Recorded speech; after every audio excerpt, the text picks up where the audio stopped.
Welcome to another episode of Neil Wolf News. I am your host, Neil Wolf.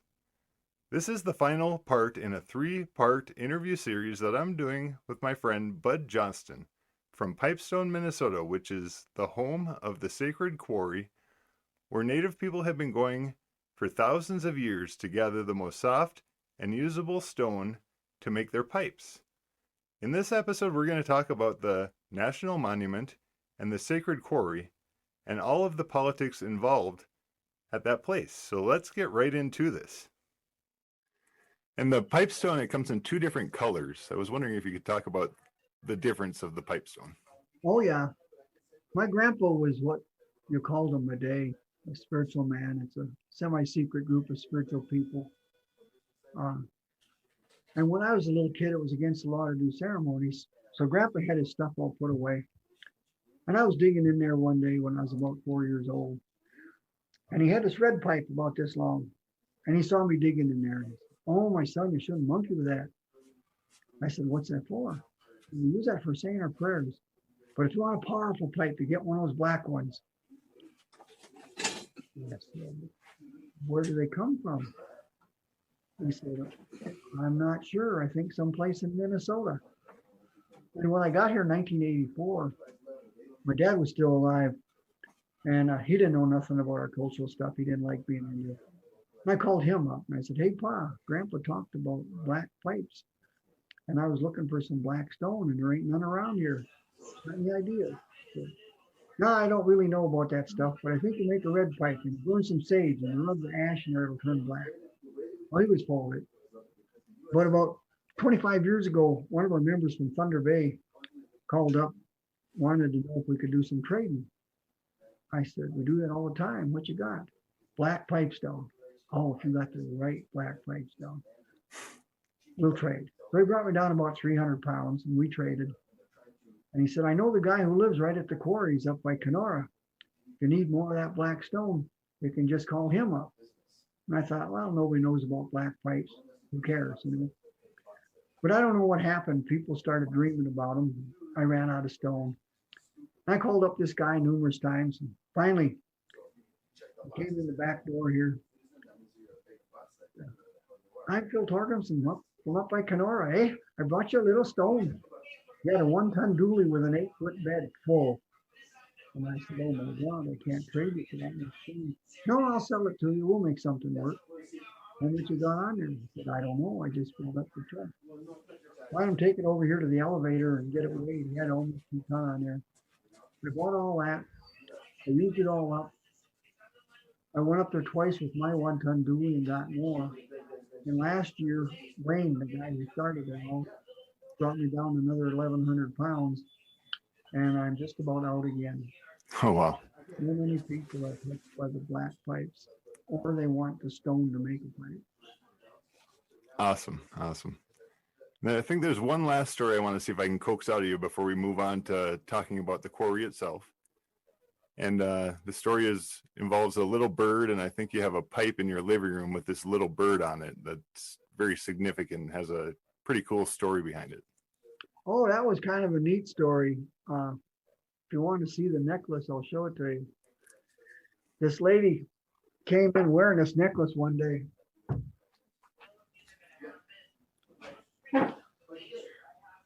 Mm-hmm. You see that?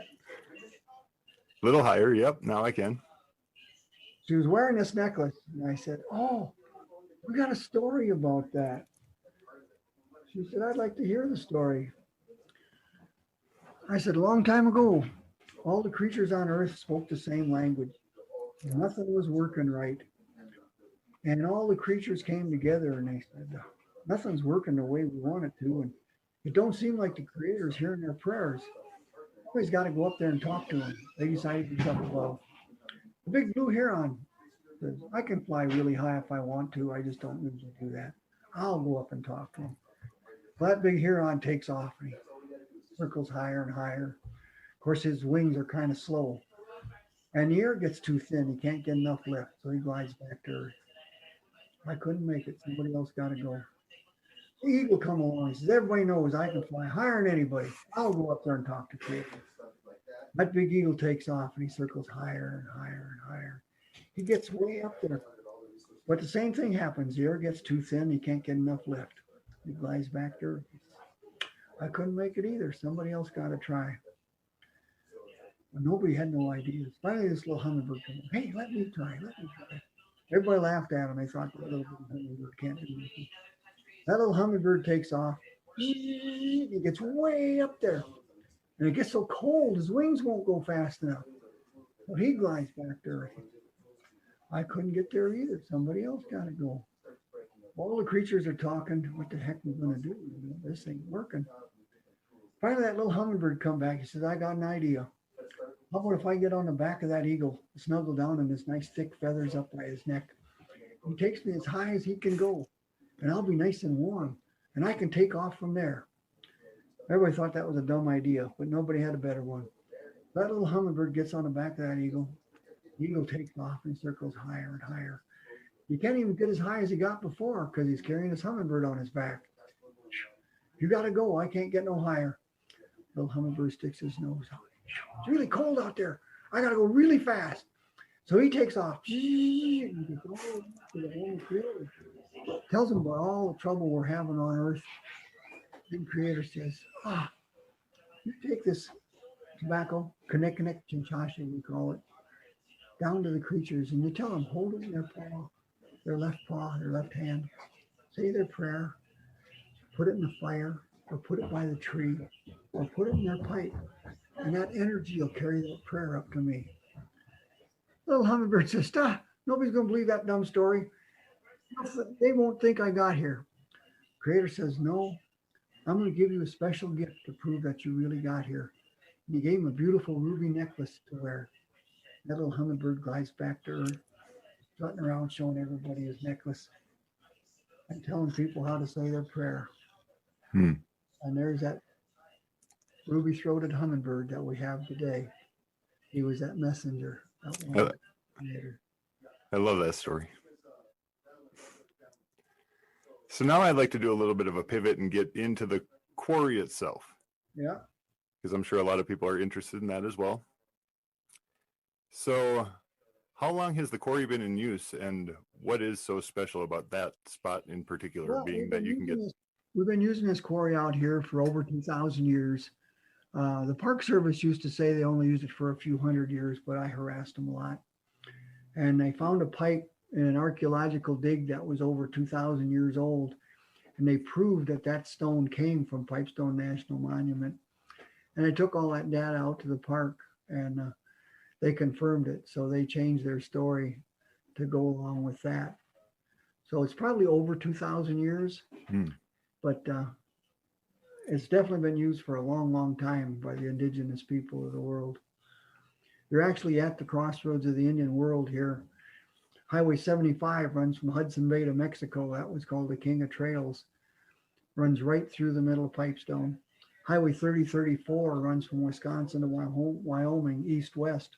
That was called the Old Sioux Trail because of this stone being right here. So it's been used for quite a while. Where is the farthest that you know that the stone has made it to through trade? Well, I'm not really sure. I know South America, they've had red pipestone pipes down there for quite a while, and the black pipes, both of them. There's one group down there I keep asking where they discovered the black pipe, because they were up in the Aztec area, way down that far south. And up by Hudson Bay, there's lots of people using pipestone pipes. So really throughout the whole continent. Yep. Awesome. And it was known, like when people saw it, they just knew how special it was.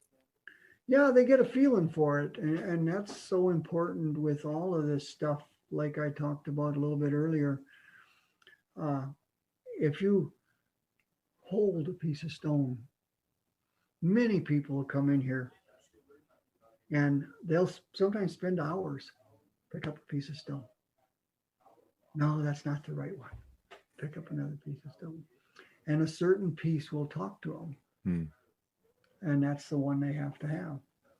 I had a bunch of people from the Seminole tribe down in Florida. They came special to me last summer, and they spent all day picking out the stone they wanted. And they left once and came back because one of the people hadn't gotten a piece of stone, and he finally got his piece of stone. So that's just how I feel. I really think the stone should touch you. Hmm. I really dislike, and I do it anyway. People order a piece of stone off the internet, and then I feel like either myself or my wife is obligated to feel, well, which one should we send in? Mm-hmm. Yeah, that's hard, but also I can see that not everybody can make it to Pipestone. So Yeah. the fact that you do offer that, that's a pretty Well, special thing. oh yeah, I forgot about that. Uh, I just sent a big chunk of stone to North Africa and another one to South China. Wow. So your message is getting out there the way that. Oh, no doubt about that. And so you mentioned in 1984 is when you came and you went and you got a quarry. I was wondering if you could talk about what does it take to get a permit to be Yeah, able to. number one, you have to be a federally enrolled tribal member in the United States. Okay. Uh, and then you can get on a list. Now, when I came here, there was lots of empty pits. You could just pick the one you wanted and you got a permit. A few years ago, there was almost 400 people on a waiting list to get a pit.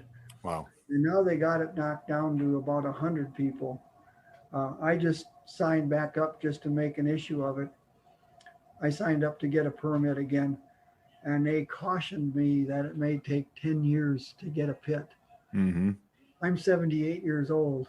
What's my chances of, number one, being alive in 10 years, let alone being able to get on that 20-pound sledgehammer? Yeah, we hope you are still here. You're a valuable resource. Lots of people like my BS. So let's see. I think we've covered what the rules are. How many people are actively working their quarry? Very few. That's what the problem is. My brother-in-law, Travis Erickson, is working 3 pits. His own pit, his mother's pit, and his sister's pit, because they don't want to work them. And the rest of the pits, the people keep signing that they're going to be here to quarry, but they don't. Right. And I know I've been out there to experience and witness what you call Mount Travis. Yeah. He's at a big rock pile. He's got a different pit now. He got a pit north of there. Oh, okay. But the Sundance pit is being worked pretty steadily by the Sundance people. But there's only really, as far as I know, maybe 7 pits that you could actually see where somebody's been out there cleaning up the brush and shoveling out the dirt and getting down to start digging. The hard part for everybody, 1,000 years ago or longer, the stone almost stuck out of the ground. But for every foot that you go back, the stone goes down an inch. So over the last couple thousand years, now you got 3 or 4 feet of dirt, 15 feet of super quartzite, which is second hardest to a diamond. You got to break out by hand with sledgehammers and wedges to get down to the foot or so of pipestone. And that's an important point. They're not using dynamite. They're not using backhoes. This is kept to the traditional ways, right? No, it's got to be done with manual tools. And a lot of people, after they get a pit, they come down here and say, oh, how about somebody selling me a piece of stone? I'll just go home. And that's kind of rough. And so you'd mentioned a couple different times during this talk about the Three Maidens. What are the Three Maidens? Well, there's a couple stories about that. There's like 5 big boulders out there. And that's this real special spot where most everybody historically has gone to put their offering down put their weapons down if that's what they were going to do, and ask for help to quarry the stone. And one of the stories I kind of like about that, a long, long time ago, these two guys were going to quarry, and they came out there and they were from fighting nations, and they were going to fight with each other over who was going to quarry. And a big cloud came down and covered up the Three Maidens, and lightning struck, and the cloud lifted, and these guys said, oh, maybe we better not do that. And the 3 stones had broken into 5 stones, and they put their tobacco down and did go quarry together. And that was another story of how this became a place of peace, to quarry the stone. But it's right at the entrance to the park, and many people put prayer ties and tobacco offerings down. It was really funny. One of the previous superintendents, he had just gotten the job, and he called me up. But I went down by the Three Maidens, and somebody put a frozen turkey on one of the rocks. And I think it's supposed to be an offering. You go out there and look at it and see what you think. And I went out there, and sure enough, here's this big frozen turkey with a bunch of tobacco on top of it. And so I went down and talked to him, and I said, yeah, that's a prayer offering. What am I going to do with it? I said, well, if it's still there in the spring, I'll go and do a ceremony and take it down if you want me to. Well, yeah, let's kind of plan on that. About 2 months later, he called me up. He said, you don't have to worry about that frozen turkey. The crows found it. That's a good one. So the Pipestone, the city is named after the stone. It's also got another name called Catlinite. Yeah, named after the Captain showed up here quite a few years ago. He liked to do paintings and pictures and stuff like that. A bunch of people decided he discovered the quarries that we'd used for a couple thousand years. Right. So they decided they would rename the stone Catlinite in honor of George Catlin. And many of us don't like that name. It's just Pipestone. And if you don't like Pipestone, you can call it mud or whatever you want. But that's how I got to Catlinite. I agree. I can't call it anything but Pipestone. And so I've been trying to keep up on the politics around the monument, and I know that they are very conscious of and have to consult with the local tribes before they make any major decisions. I was wondering, what's the state right now? For me, quite a few years ago, the Park Service decided that they wanted to do some more stuff. So they hired the University of Arizona to come out and look at the place and find the tribes that were affiliated with the quarries and identify the noxious weeds. Well, this group from the university were so ignorant, they had to hire my wife to go out there and identify the noxious weeds for them. And the only responses they got from any of the tribes were the Sioux nations right around the quarries here. So they designated them as the affiliated tribes. So the Park Service is obligated by that decision to talk to these people, whoever that will talk to them, about anything that's significant at the monument. And these two groups really, really didn't like pipes being sold out there. Mm-hmm. The Service never sold pipes. Right. The Cooperating Association did, but they had a big display inside the building. Mm-hmm. And over the years, that back and forth business with them, they finally decided that they would quit selling pipes out there. They still have a gift shop if it ever opens again. It's been closed for over a year. So they moved the Cooperating Association downtown. So they still sell pipes down there. But at the monument itself, you can't buy pipes or stone. And they've always said you couldn't buy stone. But if you were quarrying and somebody came up and wanted to buy some stone, you could go out to your car and get it out of the trunk. But the Park Service itself don't sell pipestone or pipes. They never have. as Okay. far as-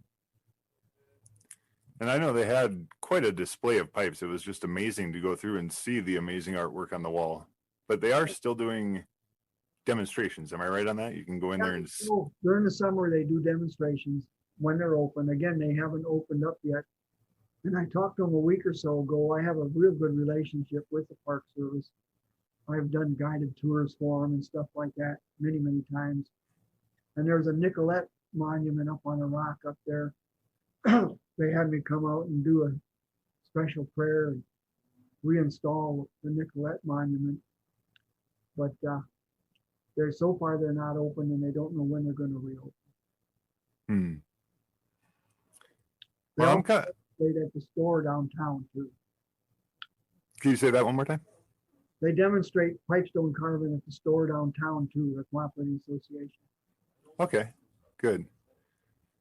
Well, that's about the end of the questions I have. Do you have any final thoughts that you'd like to share, or any other story of the power that you've seen the pipe and the effect it's had on people? Well, I would just like to see more people come here and experience this real special place, and take a minute and feel what's here. This whole Crossroads area, we got Blue Mountain State Park, where there's a wall that perfectly aligns with the spring and fall solstice. Mm-hmm. And we got Jeffers petroglyphs, about 60 miles out. There's 40 acres of petroglyphs out there, another powerful place. Thank you for mentioning those. And I really think people should find that base for themselves. Really feel that those rocks are important, those trees are important, the water is important, and say thank you for all these gifts that we have everywhere that we go. Like you said, there's so many special places all over the world that have a special significance. People call them sacred sites, and that's okay. They're special places that touch people's hearts. And one of the other stories I guess I'd wrap up with that I kind of like, a long time ago, Creator decided that we had to have a spirit. And where should he put it? And one of the creatures said, oh, why don't you put it on the bottom of the ocean so nobody can get to it? It'll be down there and it'll be safe. And another creature said, one of those whales that can dive really deep can go down there and get it. Well, what if you put it up in the sky? Oh, one of those birds that can fly really high might go up and get it and screw it all up. Oh, well, where am I going to put it? Well, how about if I put it inside a man? You'll never look there and it'll be safe. And that's where we're at. Mm-hmm. I think that's a cool way to wrap it up. I think so too, bud. I really appreciate your time today. It's been an honor and a blessing for me to talk to you like this and to be able to preserve some of this story on my channel here. This is Neil Wolf News. I don't know if I mentioned that before. And thank you again. You can share it with the world if you care to. Thanks again. Yeah, thank you, bud. You take care. Have a great day. You too. Bye now. Bye now. Thanks for tuning into this 3-part interview series where Bud Johnston and I discussed the significance of the sacred pipe in Native American culture and ceremony. So if you like content like this, follow us on social media at Neil Wolf News, and I'm on Brighteon, Bitchute, Rumble, and YouTube, as well as Gab, Twitter, Facebook, and Parler, now that Parler's back. So thanks for tuning into this episode, and we'll see you again soon.